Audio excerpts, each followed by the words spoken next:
Millions of frontline workers keep our economy running and are provided with the latest technology to do their jobs. But digital adoption, especially by frontline workers, is really hard. This is Frontline Innovators.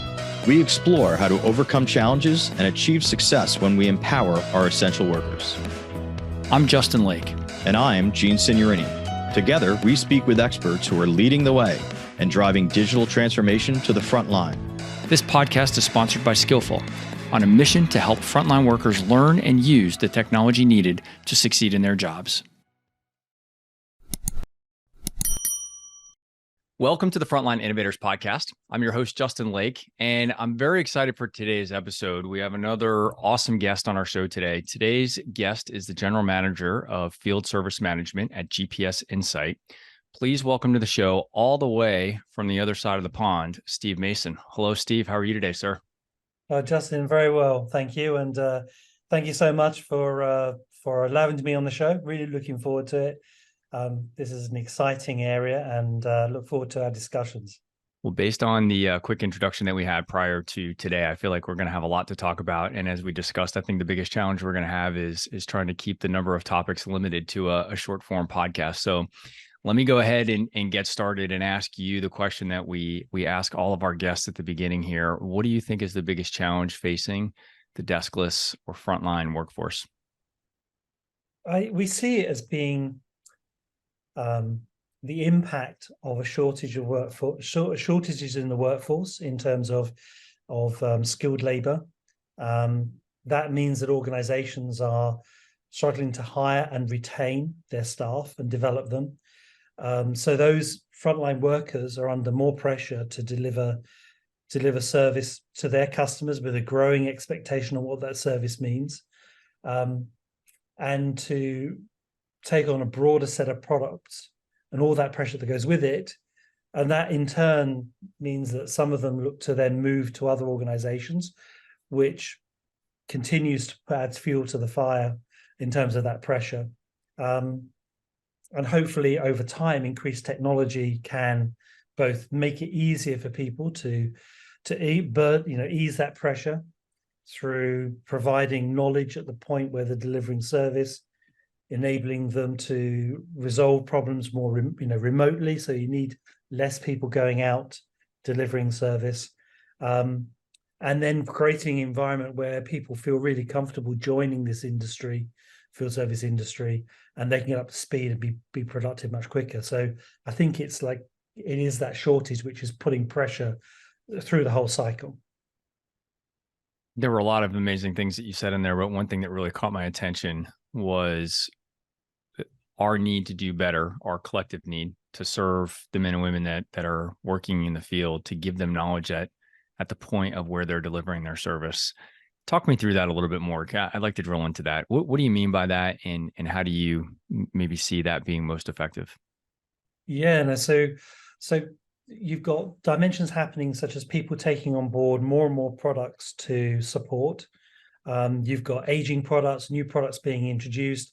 There's this continual cycle of new things to understand, and you have then the pressure of you have to fix this the first time. You can't keep coming back to resolve that. It's difficult to get support from your peers so easily because everybody's under the same sort of pressure to resolve those problems. Now, in terms of what could be done to help relieve that pressure, what we're seeing is one. The introduction of knowledge management inside of the mobile applications that people are using. So how do I get contextual knowledge to the technicians in the field, either through manuals that are there or now chat. So we're seeing applications such as ChatGPT, which are almost chat bots, which are interpreting the manuals and then guiding the technician to leverage that technology. So that's new and emerging and exciting work that's happening, as well as accessing dark data. So all of the history associated with the asset and under maintenance, a type of asset, the customer. So exposing that history in a way where people can say, oh, okay, so 3 months ago we changed the CPU, or 4 months ago we had a problem with a valve. And again, making it relevant within the context. So I think AI is going to help, and that's like an emerging piece. But at the moment, it's making sure you've got the right technology in place. Also, how you leverage or harvest knowledge from other workers, which is absolutely key. So how you take your experienced technicians and you find a way of capturing their experience in a way that can be played back to other technicians in a really helpful way. So those things are the key bits to make that help. So increasing product range, and then how do you capture that knowledge and make it accessible? Okay. We just filled up 3 podcasts worth of topics to go Absolutely. drill down into further. I'm going to find it difficult to do this, but I want to pause for a moment on those topics, and I want to give the audience a chance to hear a little bit more about the guest we're hearing from today. So tell us a little bit about your background, how you came to have this wealth of knowledge and expertise in this area, and how did you end up at GPS Insight? Yeah, thank you, Justin. So in my careers had many cycles. So I started off with a very technical part of my career, working in tech support, and then from tech support into consulting, and then eventually running a consulting professional services, building that practice all around contact centers in, when people were shutting down bricks and mortar and taking everything online. So mission critical applications there. And then I morphed my career into a commercial aspect where I was in Asia Pacific for 18 months, opening up divisions for a company called Rockwell and their contact center range. So that was great fun, being on the ground, working in Australia and China, Japan, Hong Kong. So that was an amazing time. And then I moved into carrying a bag, and so I was a salesperson with CRM when CRM was exploding. So I worked through that for a decade, and then for the last 15 years, I've been in field service management, working for companies like Click Software when they were prior to being acquired by Salesforce. So ran Europe for a period of time, took product lines international, and then I joined FieldAware, where I moved out to the US for 18 months, ran the US operations in North America, so from globally there, and then came back to the UK, and then as a COO, and then we were acquired 6 or 7 years later by GPS Insight, which is a US-based leader in fleet and tracking and safety technology for large fleets across North America. And my role morphed into being the general manager, focus on our field service management platforms and taking those to market. In an interesting twist, I meet this guy on LinkedIn from Western Europe, and lo and behold, we have some paths across. Like when you spent your time in the US, you were right down the street from where I'm standing recording this podcast right now. So it's a big world, but it's also a very small world. And that's an incredible journey. You've had so many varied experiences that, I really want to sink our collective teeth into here on this. So I want to go back. I'm going to do all of this probably in exactly the reverse order, because the most recent things you said are fresh on my mind. You said a term that I haven't heard used as it relates to field service management, but it makes perfect sense. And that was dark data. And you talked about exposing the history of the previous work. I've not heard that expression. Maybe I just missed something that's obvious, but can you explain to me a little bit more about what you mean by dark data, and why is it dark? Why are we not doing a better job of shining a light on that? And what are you and your team doing to help with that?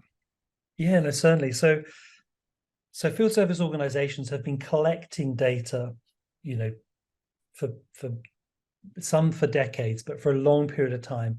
And that data has been sitting inside of their databases.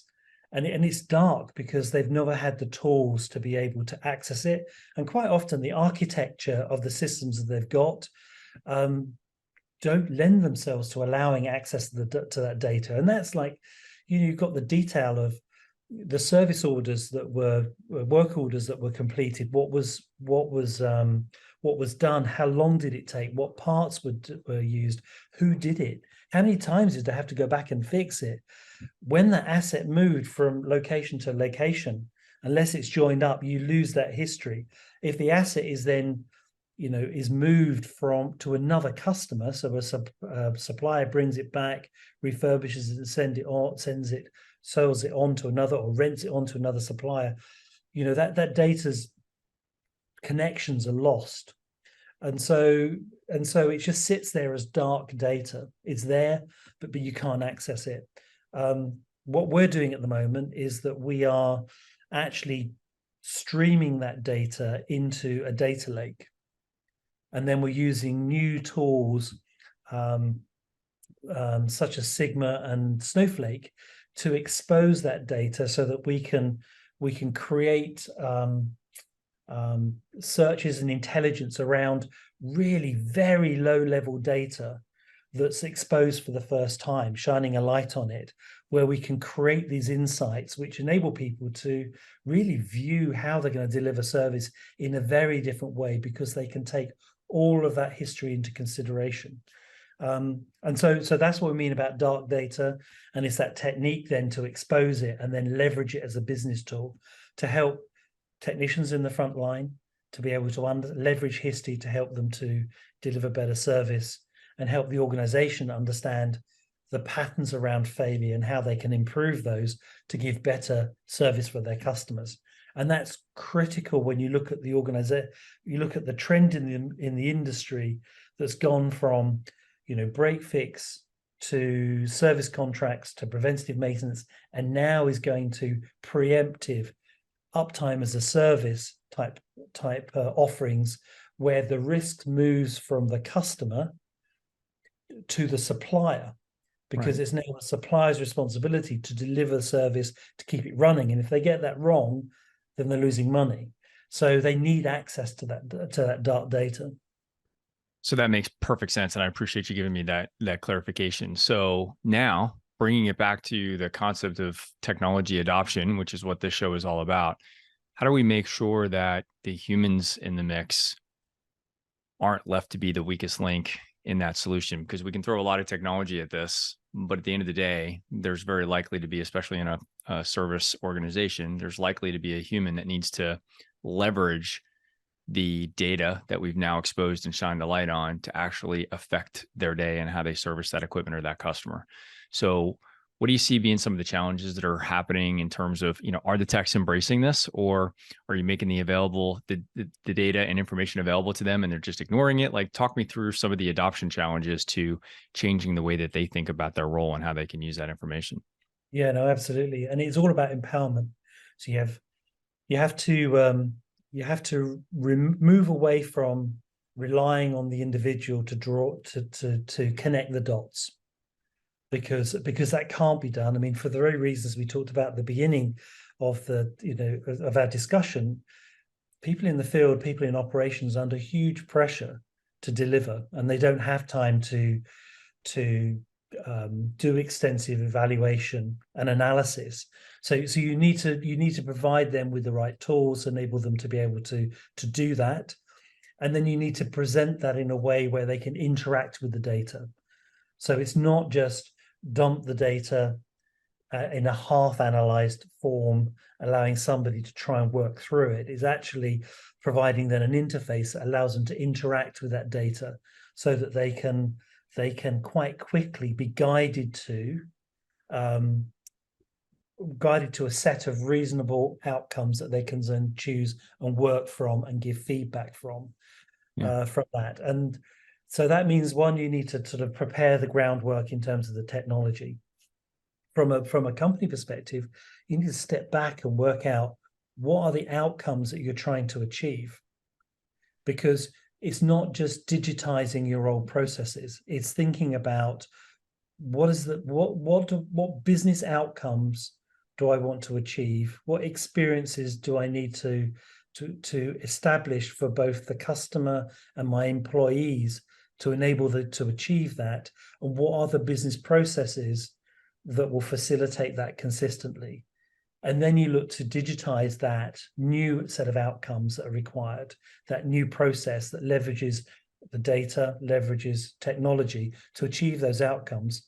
And that way you get the more productivity that you're looking for, but you're looking to create a stronger, better working environment for employees and for your customers. You can't achieve a good outcome unless you're creating a great positive environment for your employees, because otherwise their frustration that they can't deliver good service is picked up by the customer. And these guys and men and women are the face of the brand to those customers that we're trying to impress every day. Absolutely. And all the time, as companies, we are adding new products, adding new services. Things are constantly changing. And so you have to provide the technology to enable that to happen in a very intuitive way, supportive way. Yeah. You mentioned earlier the idea of harvesting knowledge from other workers, from the more experienced technicians, to help fill some of the knowledge gaps that might exist with some people on the team that just have less experience, or just less experience with that particular product type, or whatever the case may be. Have you seen reluctance from the more senior members of the team in sharing that data? I'm curious to get your take on this, because I've witnessed that and I've heard it talked about, but I'd like to see if that's a universal issue or if it's just been a few examples here and there. There are examples of it, but it comes down to the company that's providing the service, and can they create the right cultural environment, an environment of trust, where people don't view knowledge as power. Because then you can put technology in place, but if you don't create an environment where you have people feel comfortable giving away knowledge, then the process will fail. A past project I worked on, a customer put an incentive in place. So to break that cycle, we went live, and in the process of preparing to go live and then the post-live component, they put a competition in place where they gave a spiff for employees, where the first person to register a knowledge article of value got on a topic, that they got a gift card. And so it was like a bonus. And so it turned it on its head, where people, because when it started slow, but when people started to see things that they knew, but somebody else was creating a knowledge article about it, and submitting it, and then it was then suddenly it's like, well, hang on a minute, I better get my knowledge in there, otherwise there's going to be no bonus for me when I do it. And that was a great way of just changing the whole dynamic and getting that through, and that broke that barrier down very quickly. Yeah, that's fantastic. Today is Tuesday. We're recording this on a Tuesday. This might be the third or fourth time that this concept of user-generated content from the field has come up already this week. So I'm kind of fascinated with that, and curious if in that example where the company was incentivizing the field users to submit that content, what type of curation process or evaluation process and rating process existed to make sure that the content was accurate? Because there can be many downsides to user-generated content, I imagine. So how did they mitigate against that risk? Were you involved enough to see that level of detail on it? Yeah, so some of the key components. So what people were doing was submitting knowledge in a form. So there was a structured form on their intranet that they could register their knowledge and go in. It got the topic heading got quite quickly categorized and put up so that way people could see that there was content coming, and that created the competition that around, oh my gosh, I need to get my claim in as quickly as possible and part my knowledge. They would then go through a technical validation process in terms of was it meaningful, was it accurate, and so they had their own experts analyzing that, and then they had somebody who's either in marketing or product management that was then writing it up to put it into the right structure so that the language was clear and intuitive. So a couple of processes from that. Yeah, that's pretty amazing. I think that is a fantastic idea. And as we talk about the aging workforce, and particularly in some segments of the workforce, and I think field service is one of them, where we do have a lot of folks that are nearing retirement, and it's a real world issue. And at the same time, we have unfilled positions in the workforce. We have more products. We have consolidation of many of these companies. So a technician that might have been dealing with 2 product lines before is now dealing with 8 product lines, right? So we have all of these topics that make this challenge exponentially greater. And then at the same time, we haven't necessarily given them all the mechanisms we need to capture all that knowledge. And I do think it's a threat to any services organization today. So I think these are some amazing ideas at how to try to capture that and bring that together. I've heard a lot, there's been a lot of talk over the last probably 6 to maybe even 10 years now about remote expert capabilities.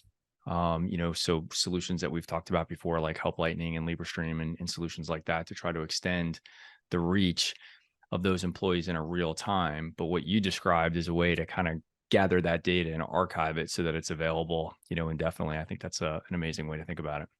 Yeah, no, absolutely. And there's things that we've discussed in the past around where people approaching retirement are given, work at home, right, remote jobs where they have reduced hours, reduced pressure, flexible working, and they can be on a retainer. And that's a great way for sort of to try and get long tail knowledge, retained in the business. Yeah. Over a period of time. And give them an off ramp, which is a perfect fit for somebody that's been in the industry for 20 or 30 years and knows everything about, the equipment that they're servicing, and gives them an opportunity to spend their last several years in role in maybe a little bit more physical comfort, literally, right? Yeah. And a way to actually kind of monetize the value that they have, right, very specifically, and also help the organization at the same time. It makes perfect sense. And there's some of our customers are in distribution, so wholesale distribution. So they will distribute heavy equipment and complex equipment, and they have, this works in an environment where they have their particular territories. And what they do is they're looking to aggregate knowledge. So looking to share. So as their technicians are sharing knowledge on their products, because the different distributors don't actually compete against each other, because they have their defined territory, then for them it's, they can offer a level of sharing knowledge which gives them the sum of the parts is greater than the whole, because they can also then offer that back up to the manufacturer. So that's again a community-based approach to aggregating that knowledge. That's interesting. So just to make sure I understand what you're saying, because they are not the manufacturer of the product, they're actually in a distribution role. So they are between the OEM and the customer, but they are discovering things about the equipment, the implementations, the real world side of that story. And so part of their mechanism now is being a conduit to get that information from the field and from the customers back to the OEM. Did I understand that correctly? Correct. So it goes up, but they also offer around.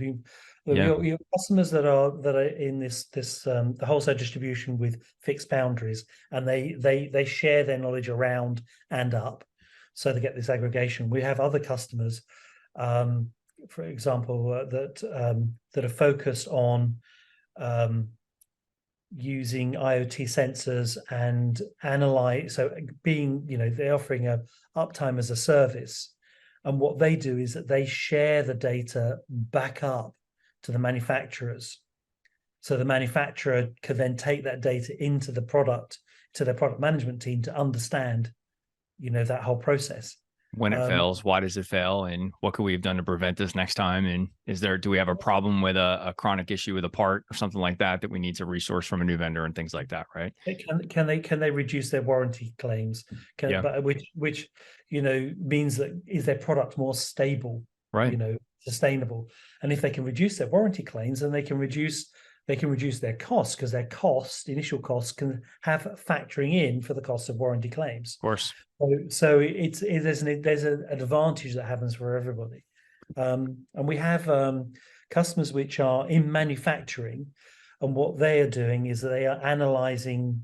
They have the opposite. They operate via OEMs, and what they're able to do is they're able to leverage the dark data, because they're maintaining those assets. So you've got people that are installing it, and then they've got a layer of their own maintenance structure within large markets like North America.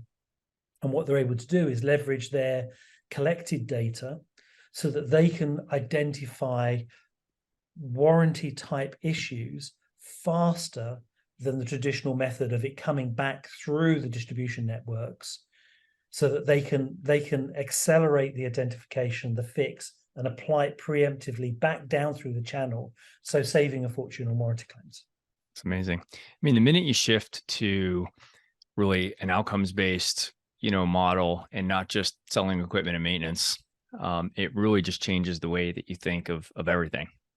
Yes. And what you described, it really puts the customer and the outcomes front and center. And then you back into that in terms of how you service it, how you manage the product, how you source materials, all of those things. Now, it completely changes the perspective, and it puts you on the same side of the table as the customer, rather than sitting across from the table, just try to negotiate a deal. Like you both have the same goal in mind, which is to keep this equipment up and running as often as possible so that the business can be successful. Absolutely. And if you think about how the world is shifting from an environmental perspective, you have organizations which are under pressure to adopt environmental, social governance, so ESG reporting. And they're doing it for a number of factors. One, they have pressure from an investor perspective, because investors are looking to invest in organizations that have good ESG credentials, because they're looking to bring in capital, and people looking to invest in capital are looking to invest in organizations which have good ESG credentials. So it all sort of comes down that way. Then their customers are looking at I want to do business with organizations which are more environmentally sustainable, as well as competitive and good in the community. And you have employees that want to work for organizations which have that. So you've got lots of pressures that are coming through. And so from a field service perspective, their fleet operations, so their driving around, has a high carbon impact. The materials that they're using, again, has a big supply chain, overhead from that. And so it's the field service organization which is having to figure this out, and they need to get access to the right data, and they need to be able to use that data to make sustained improvements in the business, in terms of sustaining a lower average emissions for equipment under maintenance, which can be done by making sure that your routes are really optimized, that you're using vehicles with lower emissions for the right type of jobs, and also that you are taking access to your data so that you're fixing systemic problems quicker, so that you have less need to go out to site, and that whole remote fix. So there's lots of things that they're doing, but they have to do it in a way where they're able to capture that data so that they can report on actual data, adapt their processes, and then continue to refine their processes and prove that there's a reduction in those key metrics that they've put in place. And so the right type of that evolution, the right type of technology is critical to achieving that. It's interesting when you talk about all the emission savings here. It used to be that when we were thinking about first-time fix rates, we were thinking of it from a customer satisfaction standpoint. We were thinking of it from a labor efficiency and cost standpoint. But you make a great point that in addition, those things haven't changed. Those things are still equally important. But now adding, I guess, another dimension to that challenge is also the environmental impact, that every time we roll a truck, not only does it cost us more money and fuel and wear and tear on the vehicle and everything else, but there's also an emissions impact to that. And so it doesn't change the metric necessarily. It just makes the metric Mm. mean even more now than maybe it did Yes. before. Yes, absolutely. And the great thing of that metric is that it's it's producing a positive return for everybody. Return for Right. the customer, because it's improvement. It's a return for the company because their costs are lower, and it's a return for the environment. Yeah. And then there's a return for the investors because everything rolls up. Right. So it's just tying that all together, creating that transparency is so key. So there's an interesting thing about the merging of your previous company, Field Aware, with GPS Insight now, and it kind of begs the question about these field service technicians. Their primary job is fixing equipment, but they're also driving a vehicle. And so some of the things that you just talked about with route optimization, that's something that we hear about a lot in traditional delivery organizations, right? Anybody that's courier services and food and beverage distribution are thinking a lot about route optimization. We hear about that a little bit less traditionally in field service. And it sounds like you're kind of merging those things together. So are you saying that field service technicians are also being thought of as drivers, and their vehicles and their fleets we need to be thinking about in the same way that a core delivery organization would think about? Yeah, no, absolutely. It's something which, as Chris Oldham from Field Service News would say, are field technicians professional drivers? And when you think about um, how much of their day is spent driving between jobs, the fact that you can't hire a technician generally unless they've got a driving license, and how much you spend on trying to coach technicians to do a better job in terms of fixing problems, on how they interact with customers, etc. Yet the bit that happens in between sites, um, that data is being collected. It's often being reported into a fleet management system that somebody in a different part of the business is looking at retrospectively. And nobody in the field service, very few people if are looking in the field service part thinking, how are my drivers driving? Are they driving safely?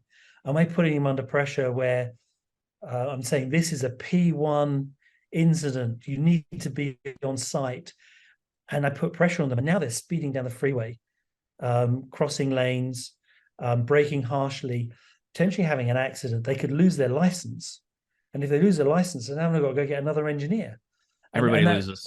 everybody loses, and yet all of that data is there. So one of the things that we are doing is that we are bringing that data and creating it inside of the field service environment so that planners and dispatchers can actually see when people are driving badly, so that they can analyze and coach people to drive more safely, which means that that's better for their livelihood, it's better for the environment, it's better for the local community that they drive safely. And then plus they can consider in their scheduling policies how they can make sure that they are scheduling with enough time and consideration, and they're communicating to customers, preemptively or proactively when people are going to be late, Right. setting appropriate expectations. So that sense of responsibility, because ultimately the company's accountable. If something dreadful happens, they're corporately responsible for it. So it's now empowering them to actually to deal with the problem proactively and to improve the environment for everybody. Ultimately, the technician is the one at the controls of the vehicle, but I do think that there is a significant impact from the culture and the leadership, the style of the organization in making sure that safety remains the absolute number one priority, and that SLAs are important, of course, but they're not more important than safety. And if we let that Absolutely. message get twisted around for the field service techs, then they think it's okay to speed, or maybe roll through a yellow light or speed through a yellow light in order to get to a client on time. It's counterproductive in the long run. But that takes a lot of discipline from a culture standpoint to make sure that we're prioritizing safety for the benefit of all involved and just for the general public. Oh, absolutely. And if you look, the Service Council, um, they do an annual survey of field technicians. They're up to, and operational managers in field service, and they have over 2,000 respondents now. This year, when the data comes out, I was working. We were doing a webinar with them and some customers on this topic, and they one of the trends they've identified is that field technicians are cynical that the company has their best interests at heart. And this comes back to, I think, largely that they're under such pressure to get the job done. There isn't enough resources, but it comes out in terms of well, if I've got to do all this work, they're not thinking about my safety. And yet the reality couldn't be further from the truth, I am sure, because companies do and are responsible in how they look after their employees. We have one of our customers, they implemented the field service, but I also put the we also do AI-based cameras that look out, monitor the road, as well as look in and monitor the driver. Now, people think, oh, it's Big Brother, you're just trying to track me, you're just trying to see what I'm doing. But the reality is, if you're on your phone, that's not a good thing to be on when you're driving, because you're not attentive to what's happening. And so the company shouldn't be sending you messages from that. So it's a loop that's going on. And if there is an accident, we had one where literally the driver was driving along and this big truck switched lanes and took them out, fortunately their driver was okay, took out the car behind, everyone was okay, but the things were wrecked. But being able to show exactly what happened, because the other truck which switched lanes, they said that it wasn't their fault. But when you can show the evidence, all the stress was off of the technicians, because there was proof. Driving along, doing exactly the right thing. It was this other vehicle was at fault. So now they don't have sleepless nights. They don't believe that not being trusted, etc. And so it is all positive. It's all part of the mix of how do you make a safe environment for employees. I think what you just described is a great example of how things are communicated and the impact that it has on the psychology of those who are affected by that. I know I've been around GPS tracking solutions, and it's the number one pushback. Every person that drives a vehicle in a fleet wishes that they weren't being tracked. It feels uncomfortable. I know it would feel uncomfortable for me too. But the reality is, for the 98% of the drivers that are doing their job exactly the way that we'd want them to be and are conducting themselves professionally and are staying within the laws and all of those other things, it actually protects them to make sure that we actually have a digital track record of everything that they've been doing right.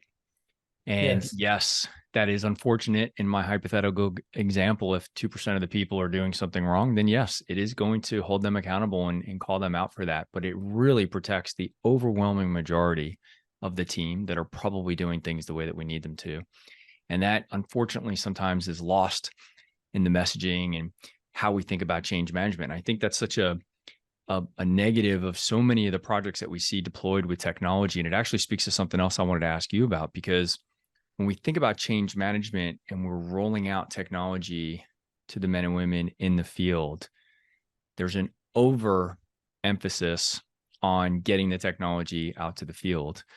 But when you and I first met, you pointed out something that I agree with, and I'd like you to share with our audience about the impact of that change on everyone else in the organization too, because it tends to be that it's not just the technicians that are changing their process and the things that they do, but it's also impacting the others in the organization that are in the back office and maybe supporting them.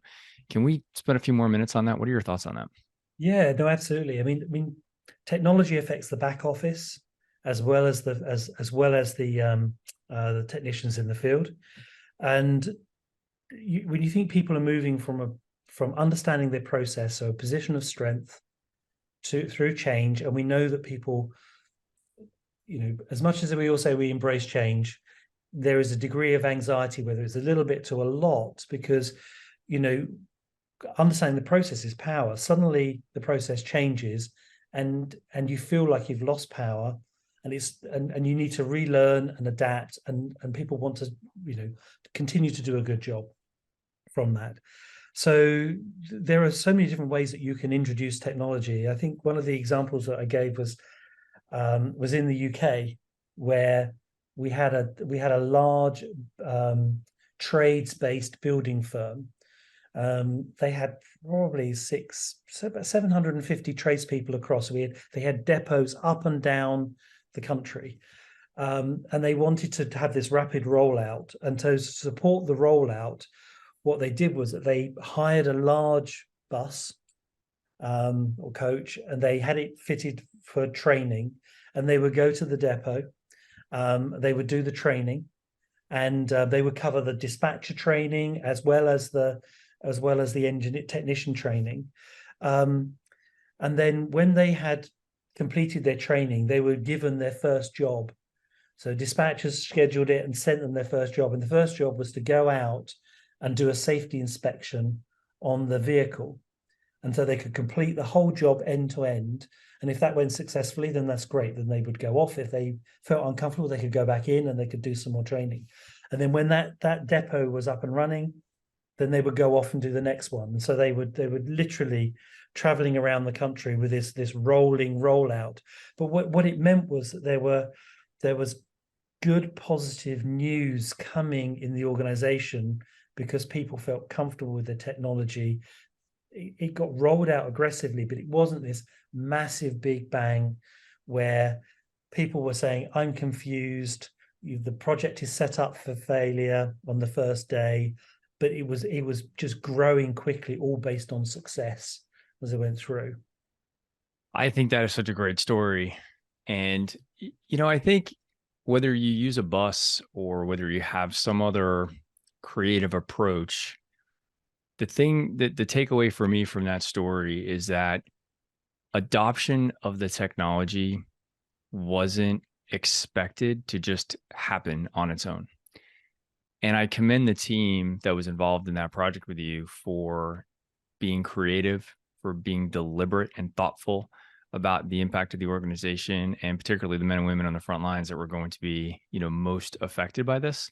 I think that was a really creative solution to solve the problem. And you talked about a lot of change management things in there. There could be a feeling of overwhelm for the men and women on the front lines, that they're just getting bombarded with all of this change and having to drink from a fire hose. And so the way you described that story, where it was kind of doled out to them incrementally and allow them to learn and achieve some success and build their confidence as they were building their competence in the software, I think that's a clinic on how to do this right. Now, maybe every organization isn't going to do it with a bus. And I think that's a nifty, cute idea to do that. And obviously it was effective in this case. Whether you have a bus or whether there's a different mechanism, obviously I work for a company that can help automate some of these processes too. But I think more importantly, it's just being deliberate and thoughtful and just thinking about the impact that this is going to have in the organization. I think that will put your project at a significantly higher chance for success just by giving it some time. But in reality, what we often see is the training and change management is like an afterthought at the end. We've blown the budget on the discovery process. We may have blown the budget on some of the technology. We underscope things and we're now trying to catch up with scope. And so people say some version of silly things like, well, we don't need to train them. We'll just get the stuff out in the field and, we'll let their supervisors support them, Yeah, absolutely. So they can use a smartphone. They can pick this up. Yeah, I've said this. I've probably even said it on the podcast before, but I've literally had an executive at one of the largest companies in the United States tell me they bought iPhones for their delivery drivers so that they wouldn't have to train them. Literally, those words came out of his mouth. And I said, that's the problem that exists in many organizations. And that organization had more than 10,000 delivery drivers that were impacted by that level of thought around change management. Because it's not just about it being an iPhone and figuring out how to do FaceTime. This is a complex enterprise application, and we're dealing with customers. And in their case, billions of dollars of transactions were going to be going through those applications. But their mindset was, oh, it's just an iPhone, so we don't have to train them. And it's just silly and careless.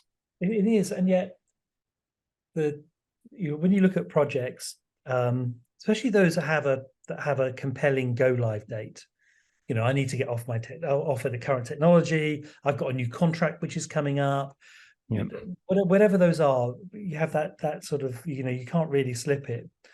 And it goes and end to end. So you look at the cycle of, I need to look in the market and then decide what technology I'm going to have to replace it. So they'll have that. But what they won't map out is, okay, if I'm going live on this date, I need to make sure that I have enough time for my user acceptance testing, so that if I find something that's not right in the process, and it's not just the technology, oh, you haven't configured something right, there maybe you have to adapt the process because it doesn't actually, how they envisioned it working, how they modeled it isn't quite right. So they haven't got enough recovery time from that. It's literally, we've been in some jams where we're doing UAT almost before we go live, and then you do training and you're doing live. If you put enough time in your project plan to say user acceptance, bedding in, the worst thing that can happen is you find nothing of significance, and you have more time then to do a soft launch. You can train your technicians. You can start to introduce, you break it down so that you have smaller groups going live and phasing it out. So that is so key, but that all comes from planning. It plans go live, be realistic about that final critical phase, so you don't jeopardize the knock-on effect, which is resistance, having to recover the project, impact on customer experience, an overemphasis on the change management, that trough of despair. You've got to move everything up because it's that ability to avoid it has been compressed, and that they need to look forward into their project in terms of, when am I going to start it? When am I actually going to do my selection process? When am I going to make my contract? And be as committed to those early stages, because they need to protect the last part of the project to make sure that the go live is smooth, and that makes a huge difference on return on investment. I could not have said that better myself, so I appreciate you sharing that. And the only other thing I would add to that is, you talked about, if the worst case scenario is that everything goes really, really well, and it affords us just a little bit of extra time to maybe create a few more waves or make the waves a little bit smaller and, ease things out in the field, that's okay. If that's the worst case scenario that happens from being super proactive and deliberate about your planning. But, to your point, most of the time, those things, the mistakes are made early on in the project by not allocating that time at the end. And so we look at the deadline as, hey, we're going live on October 1st. That's the day that we're going live. And we're not backing into that to allocate all of this time that you just described there. And I do think that that's a fundamental flaw. And I know any project managers that are listening to us and program managers are going to say, oh, we always include that time. But I think that the key point that you made is that those allocations aren't done with the same level of discipline that other elements of that Gantt chart are done with. Yeah. Right. Yeah. And I think that's where it kind of breaks down a little bit. It's like where there's an optimistic view of the project in the beginning. Oh, we'll have plenty of time to make up for it. We've got some padding here in the project plan. The reality is all of that padding gets consumed, and we find ourselves sacrificing things that are perhaps the most critical. Yeah, no, absolutely. When you think that on projects, you get adoption is key. The stronger you can make your adoption at the beginning, the easier it is to then move people, the adoption level up, so that people don't drift back to the old process. And in good projects, the old process isn't just the undigitized version of what you've gone live. It is, you're operating now on your new strategic process, which is going to move your business forward. So you need to stop people going back. Unfortunately, that has to be where we wrap this up. I knew this was going to go so incredibly fast. And Steve, I can't tell you how much I appreciate you sharing your decades of wisdom with me and with our audience. And really, really appreciate you carving out some time to spend with us today. Oh, Justin, my pleasure. I've really enjoyed it. And this is a great forum. I've started listening to the podcast now, so you have a new convert, which is Fantastic. great. I'm just pleased to be able to help wherever I can. Well, you mentioned some other folks here on the show. I'm going to need to get with you after the show to make some introductions, because it sounds like some of the other folks that you mentioned earlier from Field Service News and from Service Council would be great candidates to be on the show as well. So I'll circle back around with you and maybe we can make some introductions there as well. Oh, definitely like to do that. Thank you. It's excellent. All right. Well, to our audience, I hope you found this conversation as enjoyable as I have. Thanks again to Steve for participating today. And to our listeners for your continued engagement with the podcast. We couldn't do this if you didn't keep listening. So thank you for doing that.